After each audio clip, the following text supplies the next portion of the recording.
સુરતમાં ટ્રાફિક પોલીસનું અનોખી જાગૃતિ અભિયાન, સતત વધી રહેલા હાર્ટ એટેકના કિસ્સાઓ વચ્ચે પોલીસની સજાગ કામગીરી। સુરત શહેરમાં હાર્ટ એટેકના કિસ્સાઓ વધતા લોકોમાં જાગૃતતા લાવવા માટે સુરત ટ્રાફિક પોલીસ અનોખા જાગૃતિ અભિયાન જોડાઈ રહી છે। શહેરના ટ્રાફિક જાગૃતિ અભિયાન અંતર્ગત પોલીસ હવે સ્કૂલના વિદ્યાર્થીઓને કાર્ડિયોપલ્મનરી રિસેસિટેશન આપવાની તાલીમ આપી રહી છે। ટ્રાફિક પોલીસે ખાનગી શાળાઓમાં કાર્યક્રમ યોજીને ધોરણ 9 અને 11ના લગભગ 250 વિદ્યાર્થીઓને CPR ટ્રેનિંગનું આયોજન કર્યું। ટ્રેનિંગના મુખ્ય ઉદ્દેશ વિદ્યાર્થીઓને જીવન બચાવવાના આ મહત્વના જ્ઞાનથી સજ્જ કરવાનો છે, જેથી તેઓ આપત્તિની સ્થિતિમાં જરૂરિયાતમંદ લોકોને તાત્કાલિક મદદ પહોંચાડી શકે। કાર્યક્રમમાં ડોક્ટરો દ્વારા વિદ્યાર્થીઓને શારીરિક પદ્ધતિ અને CPR આપવાની તકનીક સમજાવવામાં આવી હતી। થોડીક પ્રેક્ટિકલ તાલીમ સાથે તેને દુર્ઘટના કે હાર્ટ એટેક જેવી પરિસ્થિતિમાં કઈ રીતે પ્રાથમિક સહાય પૂરી પાડી શકાય તે અંગે વિસ્તૃત માર્ગદર્શન આપવામાં આવ્યું હતું।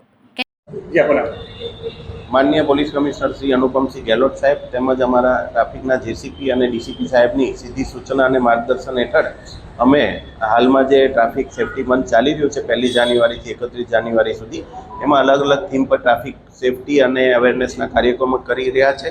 આજે અમે કિરણ હોસ્પિટલના સહયોગથી કતારગામ ગજેરા સ્કૂલ ખાતે CPR તાલીમ આપવાનો એક કાર્યક્રમ આયોજિત કર્યું હતું, જેમાં ગજેરા સ્કૂલના 9th સ્ટેન્ડર્ડ અને 11th સ્ટેન્ડર્ડના લગભગ 250 થી 300 બાળકોએ ભાગ લીધો હતો। ડૉક્ટર્સની ટીમ તરફથી CPR કેવી રીતે આપવામાં આવે છે એની સંપૂર્ણ માહિતી બાળકોને આપવામાં આવી હતી અને બાળકોને સંપૂર્ણ એનું જ્ઞાન આપવામાં આવ્યું હતું, જેથી કરીને ઇમરજન્સીમાં ક્યારેક પણ આવી જરૂરિયાત CPR આપવાની ઊભી થાય તો બાળકોને એની નોલેજ હોય તો કમસે કમ એ કોઈને ગાઈડ પણ કરી શકે અને પોતે જાતે પણ આ CPR આપી શકે એટલી તાલીમ આજે આપવામાં આવી છે। કેમેરામેન સેનિલ વિરાણી સાથે વિશાલ છેઠા, માનવ પ્રભા ન્યૂઝ, સુરત।